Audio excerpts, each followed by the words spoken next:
Welcome to Tenor Tech, where I solve the problems you didn't even know you had. You start by opening Grapher and selecting the graph type. Pick 2D for standard functions or 3D when you need surfaces. Once done, set axes ranges and grid spacing so your plot appears at the right scale. Make sure to choose radians or degrees for trig work and enter units if needed. Now create a new equation window and place the cursor in the input field. This first step prepares everything so the function you type plots accurately and predictably. You type the expression directly into the equation field and press Return to Plot.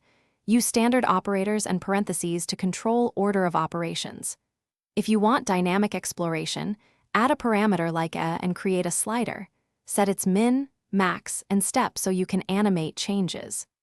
Once the curve appears, use the inspector to change color and line thickness to highlight important features. Make sure to test with a few values so you confirm the syntax and the plotted shape match your intent.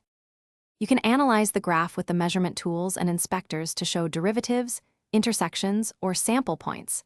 Enable labels for clarity. When finished, export your figure as PDF or PNG, or copy vector data if you need high-res output for publications.